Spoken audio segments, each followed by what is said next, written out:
aspects. Noah should be sitting in front of me so that we can discuss, but it's better that I don't look at him during the class anyway, so it works out fine. I'll just turn to asking questions at that point. So if anybody can draw the hemoglobin dissociation curve on the whiteboard, we'll cancel class today. All axes, all values accurately displayed, not from your notes. Put your notes away. Draw what? The oxyhemoglobin dissociation curve. I'd give it a go. Okay, let's see what you got. Can we use 2 minds? No, just decide who's got a better shot at it.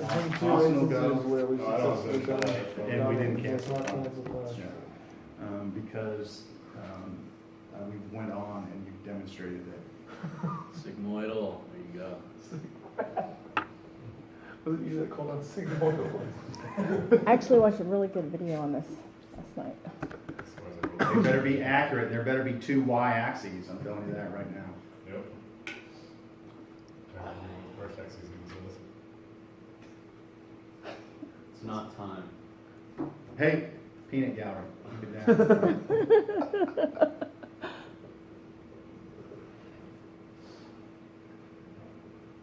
Better tell me what those dotted lines are too.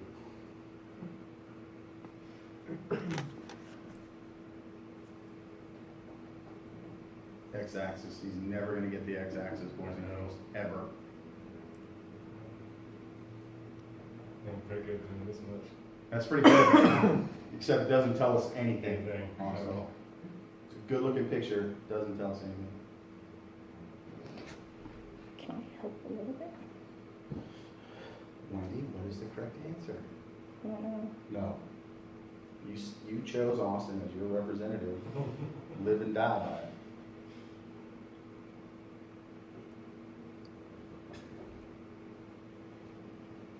All right, Austin, you get to sit down. Wendy, go. You got your rain boots on because it may be flooding over there.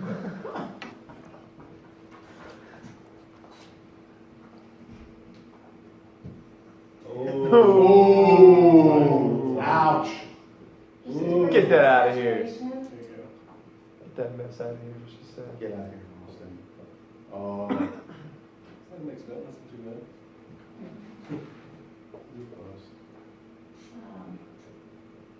I can't spell that word, Can't read oxyhemoglobin signs. content.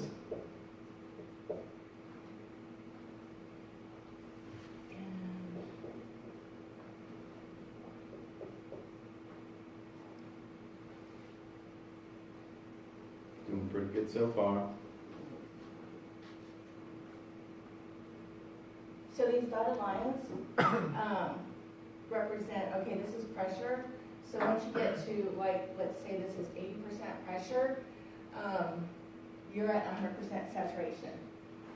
Let's say this is, I don't know, 80% saturation, and this is 60% pressure. So once you get to 60% pressure, you've reached 80% saturation, which means your capacity for oxygen is 20%. So that means you're offloading oxygen, correct? Yes. So where in the body, Wendy, would those lines represent as far as offloading oxygen? In the blood. It's in the blood. The blood's just And transport. the tissue. Mm. Because So- you want to deliver oxygen to the tissue So which one represents the tissue? or a skeletal muscle. Which one represents the tissues? This is where I need help. Did she phone a friend? Phone a friend, Noah. You'd have more bound oxygen before you reach the tissues, and then your. Oh, you want them to disassociate, your oxygen to disassociate from the hemoglobin. And then after it drops off from the tissues, you're gonna have your 80%. Yeah, that's all I got right now. So what would you get on the exam? Thank God it's not today. 8-point question? 4. Maybe. I don't see any numbers anywhere on the right side, so I'm disappointed in them. It's that long MLO2 over. Is that it? Yep, that's it right there. Milliliters of oxygen per 100 milliliters of blood, okay? So when we're talking about it is, this is when you're fully loaded with oxygen in the arteries, okay? So your PO2, partial pressure of oxygen, is 100 millimeters of mercury, and at the veins, it's 40 millimeters of mercury. Carmen, which way does oxygen go? From what? High to low, so from a high partial pressure of O2 to a low. So which is where we want it to go. We want oxygen to go from the arteries into the tissue and then be picked up. The remaining stuff is going to be at the veins. So the pressure differences is going to allow us to offload oxygen at the tissues, right? Okay. So, and here, the left axis, percent oxyhemoglobin saturation, means that when we're in the lungs and picked up that oxygen, we're about 100% saturated, probably about 98, 99, but close enough to 100. And then when we're down at the veins, we're down closer to maybe 75 because we've offloaded about 5 mLs of O2 per 100 mLs of blood, okay? So, does this change with exercise? Does this curve? Yes. Yes, Wendy says. Does everybody agree with Wendy? It We'll curves see. to the right. So, we're going to take a look at some of this. So here we have the term that we talked about in the cardiovascular physiology lab. What is that? Touch your little smokies. Oh, That one's actually the little this smokies. is a little smoky. So, Thanks, Dusty. yeah, I'm not sure who gave that reference or when that occurred in class, but Couple times. it's come back to haunt me 2 days in a row. Little Smokies. Noah, would you like to tell our visitor what exactly that means, as opposed to sounding like a stoner in the back of the class talking about Little Smokies? Yeah, that's just your amount of oxygen in your arteries, your difference between when you start out and then once it's gone to all your tissues, and then how much is left once it returns back to the heart. Exactly. So this basically is from our oxyhemoglobin saturation curve, if I can get back to it, is the AVO2 difference, is this difference where we started in the arteries and where we ended up in the veins. So you subtract 15 from 20, you should get your AVO2 difference, and that's how much O2 that you're offloading. And so that's what we're talking about that during when in the cardiovascular chapter. Now, during rest, that's 4 to 5 mLs per milliliters of O2 per 100 mLs of blood, okay? So we're not using all of the oxygen that we have bound to hemoglobin is going to the tissues. We'll actually circulate some of it back, okay? So this figure right here, based upon what we just talked about, if we are at 20 and we're having 15, what does this curve represent? Exercise or rest? Yeah, so Right. this is rest, right? Okay. And so the good news is we're going to be able to increase that demand with exercise. We're going to need to offload more oxygen, okay? And so we'll still start with the 20 mLs of O2 per 100 mLs of blood, but as we increase the demand during intense aerobic exercise, we're going to offload more oxygen to the tissue. And so we may end up offloading 15 mLs of O2 compared to 5 at rest, okay? Which is going to leave us only about 5 returning back to the heart and then ultimately to the lungs. But we're still not using all of the oxygen. We're not dropping it to zero, okay? And so that's the good news is we still have some capacity to do oxygen, but then we run into the limitations of how that oxygen is delivered. And that may ultimately be something that then limits our aerobic exercise, is our delivery of oxygen. The reason we can't go any higher workload-wise aerobically may be related to our oxygen delivery as opposed to how much oxygen is in the blood at that point. So, and it could be due to things that we've talked about with increased transit time. So if the heart's beating so fast, are you able to get all of that oxygen off of hemoglobin if it's moving by quickly enough that you can do there? Or there are problems getting oxygen from hemoglobin across into the muscle cell and bound to myoglobin. Those are all things that researchers have looked at, and it's complicated. And so we don't have that answer yet. It's probably a combination of all of them happening at the same time in some effect based upon that. And obviously then you couple some kind of disease with that, then that's obviously going to impair that as well, okay? So any questions on that? That kind of brings AVO2 difference into picture both from the cardiovascular side and the respiratory side. So, and again, we know that they're working in unison. So oftentimes it's cardiorespiratory or responses that we're looking at, okay? So, effective pH and temperature on the O2 hemoglobin dissociation curve, okay? So, pH decreases, lowers the oxygen hemoglobin affinity, results in a rightward shift in the curve. Temperature increases in blood temperature, lowers oxygen hemoglobin affinity, results in a rightward shift of the curve. What does that mean? So, if we are lowering pH, we are decreasing hemoglobin's affinity for oxygen. What does that mean? You're gonna chop off oxygen more rapidly or easier.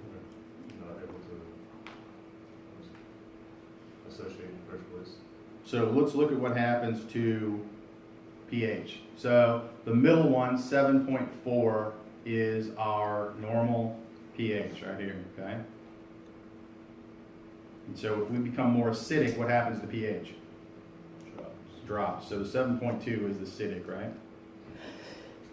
And this one over here, 7.6, is more basic, right? Okay. So we had a rightward shift in the curve if we are having a decrease in pH, becoming more acidic. What happens during exercise? So we're likely to become more acidic than we are more basic. So it's going to be a rightward shift, okay? So now, Noah, tell me what happens. What's the difference between the 7.40 curve and the 7.20 curve? You're gonna have bigger AVO2 difference. Like, is that what you're looking for? So what? It's like your percent is gonna be lower. If it's 70 at normal, it's gonna drop to 50. So what it's saying is, when I get rid of this keyboard, is Have a at less. any given partial pressure of oxygen, you're going to be able to offload more oxygen. Okay? So having a higher or a lower pH, more acidic environment tends for hemoglobin to offload more oxygen. So is that a beneficial rightward shift for us with exercise? Yeah. Yeah, so we're unloading more oxygen at any given partial pressure of O2. So that's beneficial because when we exercise, we need more oxygen. We just said that the AVO2 difference may be 15 milliliters of O2 per 100 milliliters of blood, so we're going to need that. And so if we can actually get hemoglobin to give that up, it's not hugging onto oxygen as tight, and offload it to the tissues, that's going to be good for us, okay? So beneficial. What about temperature? So let's go look at temperature. So temperature here is 37 degrees is our normal curve. So 42, and I don't know what we're talking about here, so we're throwing some numbers out here, but I'm going to guarantee you that 42 degrees Celsius is problematic if we're talking about core temperature. So yesterday in your trial, during the exercise trial, during the chamber, when did I tell you guys to stop Noah's exercise test? 39.5. 39.5, okay? So at 39.5 is the limitation that we have for our studies here at SMU.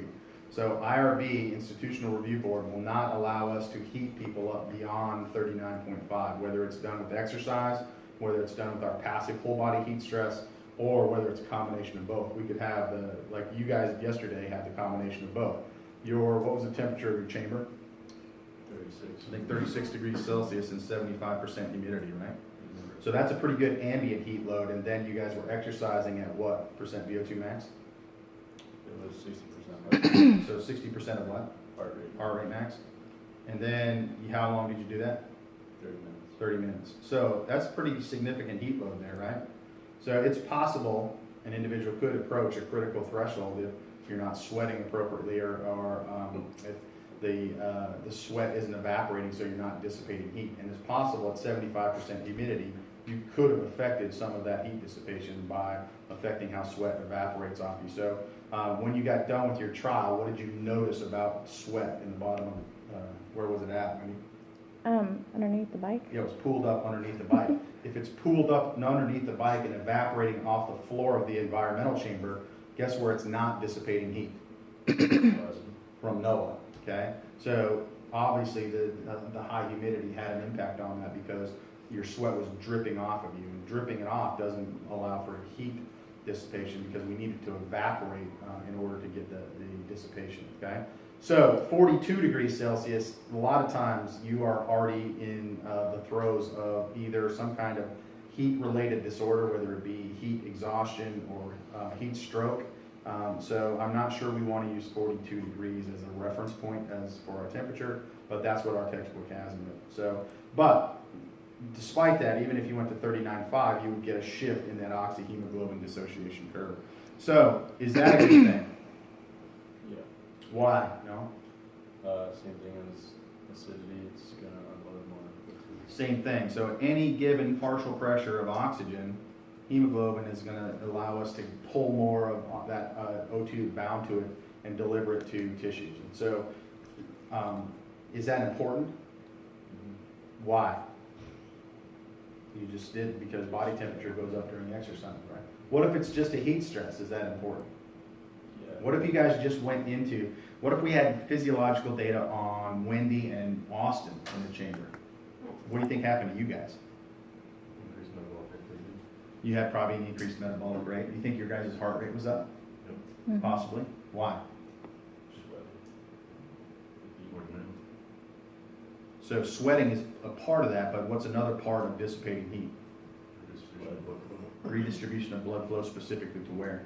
Cutaneous. To the cutaneous vasculature. So now you're sending blood flow to the skin so that you can bring heat from the core to the skin so that you can allow that temperature gradient, the sweat to evaporate and allow that heat to dissipate. But in order to do that, you're increasing cardiac output because then you're sending blood to the cutaneous vasculature and likely increasing heart rate to manage that cardiac output, okay? And so in an extreme heat stress, if you were to, if we put you in the suits downstairs and do a passive whole body heat stress and put you into close to 39 degrees, increased even temperature 1.5 degrees Celsius, we can send a lot of blood, almost 6 liters of blood to the skin in order to dissipate heat. So that has to, from a cardiovascular perspective, has to be accounted for. And so in order to do that, if you have cardiac output equals what? Heart rate and stroke volume. And we're probably not going to be changing stroke volume much during a passive heat stress. What's going to be responsible for increasing cardiac output? Yeah, so this is probably going to stay pretty close to the same. Cardiac output's going up because we're sending blood to the skin. So you'll probably see a heart rate response. So we see typically people, and you'll see it in Dusty's dissertation on Friday, typically they'll come into the lab at about 70 beats per minute. And we increase their core temperature about 1 degree Celsius. Their heart rate may go up to 125 beats per minute. Okay? And that's just lying on their back supine in the water perfusion suits. So it definitely is a cardiovascular stress. Combine that with exercise, now you've created definitely something that's going on. But the good news is this response is appropriate to help us with exercise and offload oxygen to skeletal muscle because of this dissociation curve shifting to the right. Okay, so it would be bad if it shifted the other way, wouldn't it? So if it flip-flopped and high temperature was on, shifted it to the left, or pH shifted it to the left, now it would be harder to get oxygen from hemoglobin, which is not good for exercise, right? So if you're having to work harder to get that to the working skeletal muscle, that's going to be problematic. So that's good. It's fantastic that we don't have to worry about that when we're exercising. So were you worried about that, Noah, when you were in the chamber going, gosh, I wish I could offload more oxygen? Yeah. Yeah. Was that your biggest concern? That was up there. It was one of your things. So now, tell me what this is, myoglobin. Your muscles get O2. So what was globin? So the first one we had was hemoglobin. What does that mean? Blood globin. Probably blood globin. So I think heme actually means iron because it has iron in it. But myoglobin, so what would it mean? What's prefix myo? Muscle. Muscle. So it is actually the O2 carrying compound in muscle, okay? And so we're going to have myoglobin that's going to shuttle the O2 from the cell membrane to the mitochondria, okay? So the great news about this one is myoglobin has a higher affinity for O2 than hemoglobin. Why is that important?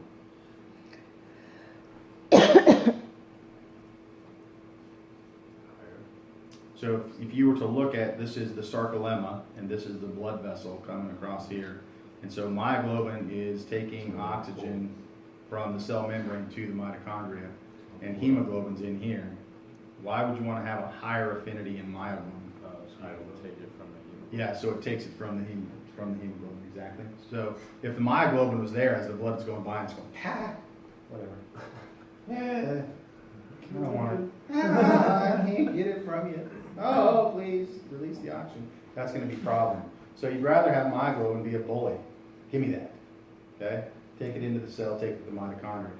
Carmen, why are we want the mitochondria with oxygen? That doesn't make a lick of sense, does it? What? That's what I said. What? Does it? Where does oxidative metabolism take place? So we need oxygen to go to the mitochondria. So it all makes sense. Talking about metabolism again, that's great, isn't it? Everybody loves metabolism.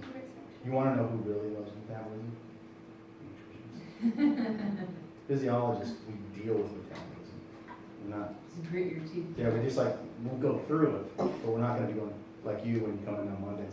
Hey, everybody, it's metabolism. Okay, so the good news is now myoglobin really takes that so that we can get it into the cell, specifically in skeletal muscle. Okay, How about, So- dropping it off that has the higher affinity. yeah, and so we're going to take a look at that in this curve. So here is our hemoglobin dissociation curve. Okay, so the blue one is hemoglobin, and the teal, we call it, is myoglobin. So Turquoise. turquoise would be another one. Is anybody else? Jade? Anybody want to go with another color? It's not really a shade. Jade, girl named Jade. Where do you want to go, Carmen? I'd say it's like an That was the one aquamarine. So the myoglobin curve is the aquamarine color, and the hemoglobin is the sky blue color. That's not, that's more like More of a royal. Oh my God. Royal blue. Okay. That might be what the sky looks like. Wow. The world's about to end. Which it is the end of the semester, so technically it could look like that for most of you. So what do we notice about the differences between that?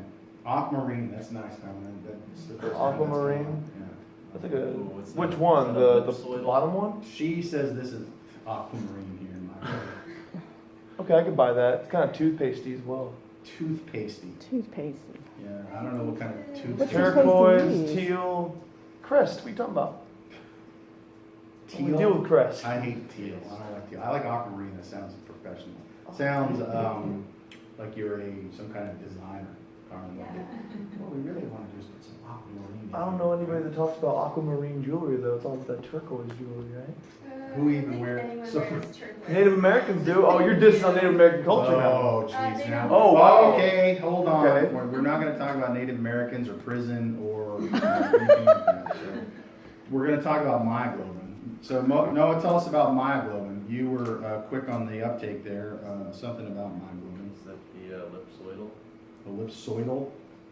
So it's not sigmoidal. Is that the shape? I don't know what that shape is, but what can you tell about myoglobin? It's gonna have, I mean, your affinity, it won't really drop off. It's basically almost the same So we need it to drop off at some point, though, right? at So- very low pressure. At very low PO2. So where do you think that's probably going to be at very low partial pressure of O2? Probably in the mitochondria. Yeah, so probably in the mitochondria. But then when it gets there, what happens? What's the slope of the curve at that point? Once it gets Yeah, to it's the pretty mito- once steep it- right here, right? It's compared to hemoglobin. So once it gets to an area, it's going to offload that oxygen a lot quicker than hemoglobin does, okay? And it's going to be operating at probably different partial pressures in regards to what arterial and venous blood is with the hemoglobin, okay? And so the goal of this, again, is to get oxygen to the mitochondria to power aerobic work in the skeletal muscle. And so the good news is it has a higher affinity for oxygen, which means the curve is higher here. Means it'll grab onto oxygen, specifically right here, okay? When we get down there, it's going to really grab onto it and get it into the muscle cell. And then once it gets to the partial pressure in the mitochondria, it's going to offload it very quickly, okay?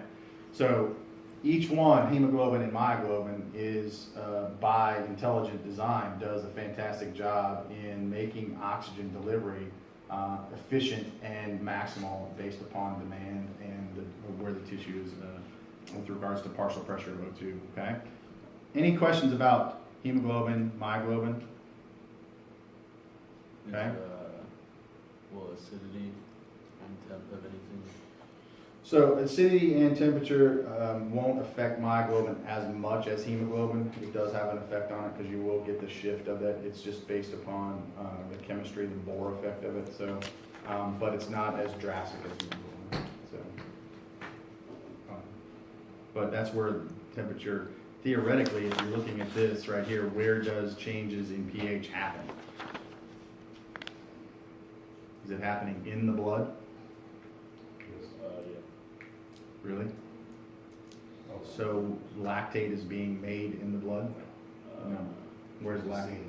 Yeah, so where does it start out? Where does it produce at?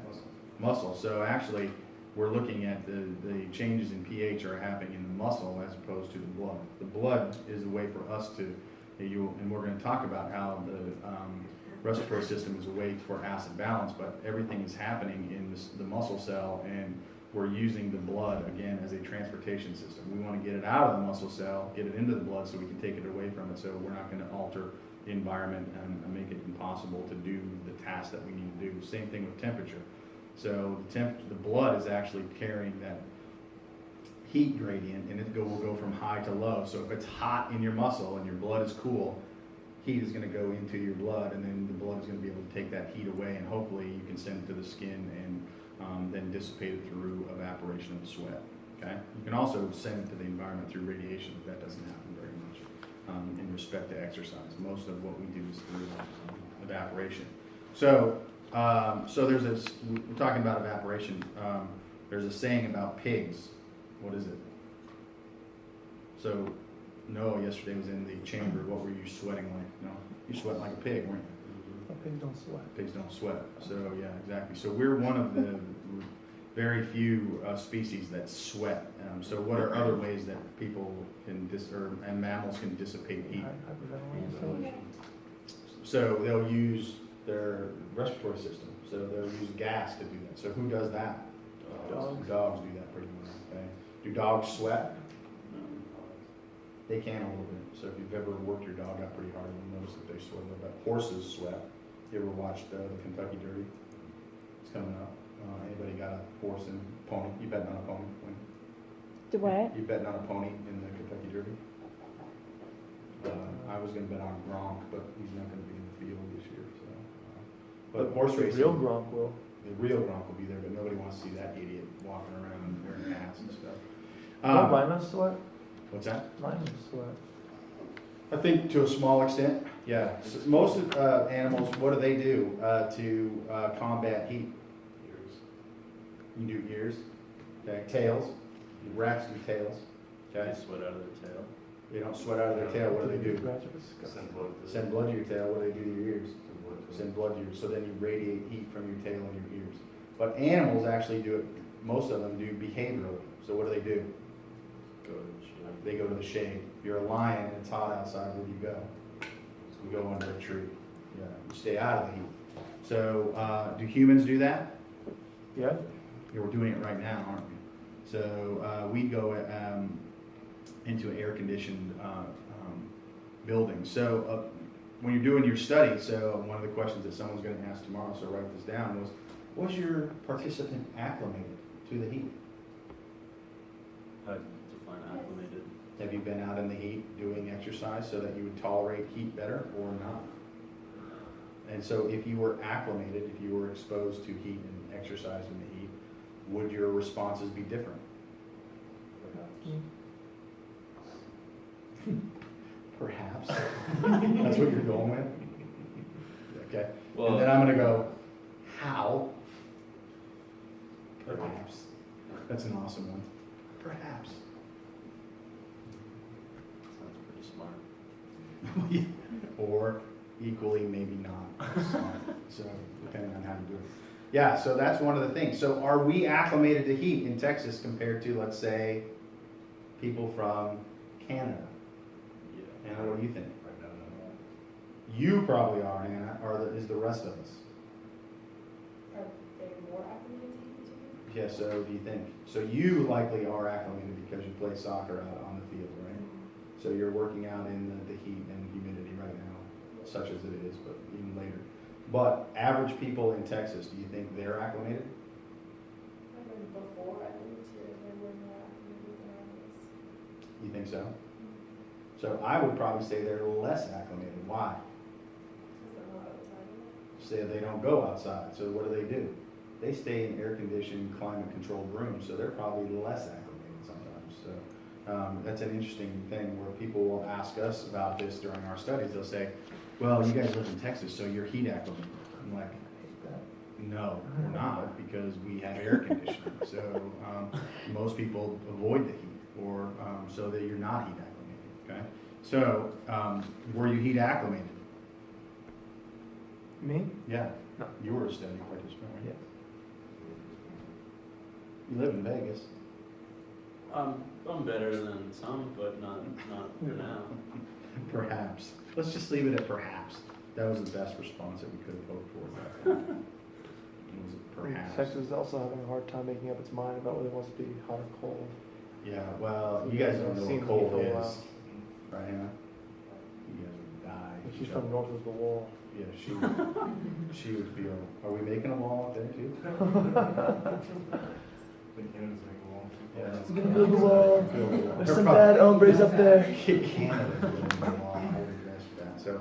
So now we're going to move from the O2 delivery to the tissue. Now we're going to talk about CO2 transport. So if we go back to clear back where we were talking about partial pressures. So now the respiratory system is also responsible for taking CO2, which is a byproduct of metabolism, back out through the venous system to the heart and then pump to the lungs, where we're going to expire it out into room air, okay? And so how does it do that? So the good news is it's a great system